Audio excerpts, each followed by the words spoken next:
Hello everyone, welcome to complex engineering. तो इससे पहले वाली वीडियो में हमने बात किया था स्ट्रक्चर विद इंडिपेंडेंट मास्ट के बारे में, जिसमें हमने अलग अलग टाइप के मास्ट के बारे में बात किया था। नॉर्मल मास्ट, ओवरलैप, इंटरमीडिएट मास्ट, एंकर मास्ट, एंटी क्रीप, एंकर मास्ट, एंटी क्रीप, सेंट्रल मास्ट के बारे में। अभी हम लोग ये वाली वीडियो में बात करेंगे स्ट्रक्चर विद पोर्टल अपराइट के बारे में।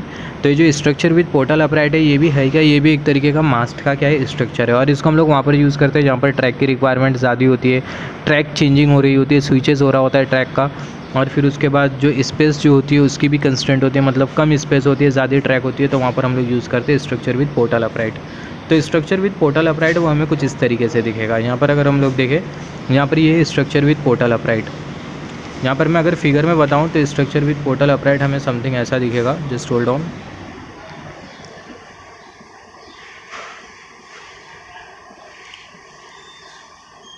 यहाँ पर ये हमारा ऑटो टेंशनिंग डिवाइस जो होता है उसकी फिगर हमें दिखाई दे रही है। यहाँ पर ये काउंटर वेट है, इसके बारे में भी हम लोग बात करेंगे। एक्चुअली फिगर ही अवेलेबल नहीं है, बट अगर हम लोग देखें जो स्ट्रक्चर विद पोर्टल अपराइट है वो हमें कुछ इस तरीके से दिखाई देता है। स्ट्रक्चर विद पोर्टल अपराइट वो हमें कुछ इस तरीके से दिखाई देता है।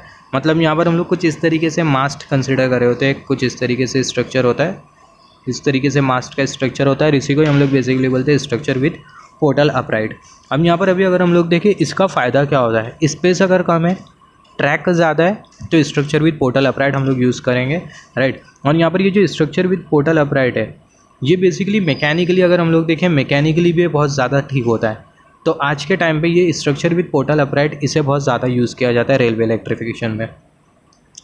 तो यहाँ पर अगर हम लोग देखें, this structure is use in less space, जहाँ पर स्पेस कम होती है और नंबर ऑफ ट्रैक ज़्यादा होती है, तो वहाँ पर हम लोग यूज़ करते हैं स्ट्रक्चर विद पोर्टल अपराइट।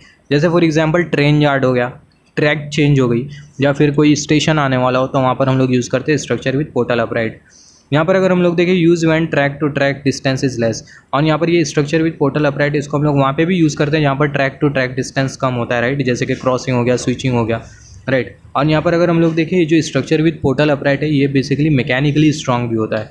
ये जो स्ट्रक्चर होता है बेसिकली मैकेनिकली स्ट्रॉन्ग होता है, राइट। और ये रीज़न की वजह से स्ट्रक्चर विद पोर्टल अपराइट इसको भी बहुत सारे जगह पे यूज़ किया जाता है। यहाँ पर अभी अगर हम लोग देखें, ये स्ट्रक्चर में बेसिकली हमें क्या दिखाई दे रहा है, यहाँ पर ये कुछ इस तरीके से हमें मास्ट दिखाई दे रहा है, और यहाँ पर कुछ इस तरीके से कैंटिलीवर लगा होता है। यहाँ पर ये एक कैंटिलीवर लगा है, यहाँ पर ये एक कैंटिलीवर लगा है, और यहाँ पर ये कैंटिलीवर के साथ क्या लगा होता है, यहाँ पर ये कुछ इस तरीके से कॉन्टैक्ट वायर, कैटेनरी वायर लगा होता है। हमें पता है, इसके बारे में हमने डिस्कशन किया है। तो यहाँ पर अगर हम लोग देखें, ये वाला जो कॉन्टैक्ट वायर होगा, ये वाला जो OHE होगा, ये वाली ट्रैक को सर्व करेगा। सिमिलरली यहाँ पर ये भी एक ट्रैक दिखाई दे रही है, यहाँ पर भी एक ट्रैक दिखाई दे रही है। यहाँ पर ये वाली जो ट्रैक है इसको पावर प्रोवाइड करने के लिए हमने यहाँ पर एक कैंटिलीवर लगा दिया, और ये OHE के थ्रू हम लोग ये वाली ट्रैक को भी पावर प्रोवाइड करेंगे। अगेन यहाँ पर अभी अगर हम लोग देखें, यहाँ पर ये जो OHE से ग्रे लेवल के बीच का जो गैप है उसको हमने 5.5 मीटर कंसिडर किया, क्योंकि जो वोल्टेज लेवल है वो है 25 किलोवोल्ट सिंगल फेस AC।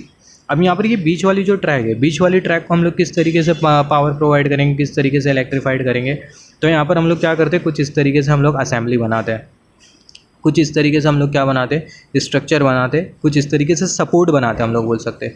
यहाँ पर कुछ इस तरीके से हम लोग को एक सपोर्ट बनाते हैं, और ये सपोर्ट के नीचे हम लोग कुछ इस तरीके से क्या लगा देते हैं, ड्रॉपर आर्म। ये ड्रॉप आर्म, इसको हम लोग बेसिकली ड्रॉप आर्म बोलते हैं। ये जो आर्म हमें जो दिखाई दे रहा है इसको हम लोग बेसिकली बोलते हैं ड्रॉप आर्म। और ये ड्रॉप आर्म के साथ हमने क्या लगा दिया, कुछ इस तरीके से हमने कैंटिलीवर लगा दिया। अगेन यहाँ पर ये जो कैंटिलीवर है, कैंटिलीवर में हमें तीनों ट्यूब मिलेंगे, चारों ट्यूब मिलेंगे, मतलब स्टे ट्यूब हो गया, ब्रैकेट ट्यूब हो गया, रजिस्टर आर्म हो गया, स्टेडी आर्म हो गया। फिर उसके बाद अगर हम लोग देखें, यहाँ पर ये हम लोग कुछ इस तरीके से कॉन्टैक्ट वायर लगा देंगे। अगेन यहाँ पर जो डिस्टेंस होगा कितना होगा, रेल लेवल और ये कॉन्टैक्ट वायर के बीच का डिस्टेंस कितना होगा, 5.5 मीटर होगा। तो ऐसे बहुत सारे डायमेंशंस होते हैं जो कि हमें कंसीडर करना होता है। डिपेंड करता है कि स्ट्रक्चर विद पोर्टल अपराइट हम लोग कौन सी लोकेशन पर लगा रहे हैं, और उस लोकेशन के अकॉर्डिंग यहाँ पर ये डायमेंशनल एनालिसिस हम लोग करते हैं। और ये बहुत इंपॉर्टेंट होता है, क्योंकि अगर जरा से भी डायमेंशन में हेर फेर हो जाए तो ऐसे केस में अगर हम लोग देखें, पूरा जो स्ट्रक्चर होता है वो कोलैप्स होने के चांसेस हो सकते हैं जब ट्रेन पास होगी तो, राइट। अब यहाँ पर अगर हम लोग देखें, कुछ इस तरीके से हम लोग फाउंडेशन बनाते हैं, और ये फाउंडेशन के ऊपर ही ये पूरा स्ट्रक्चर हम लोग कुछ इस तरीके से इंस्टॉल करते हैं।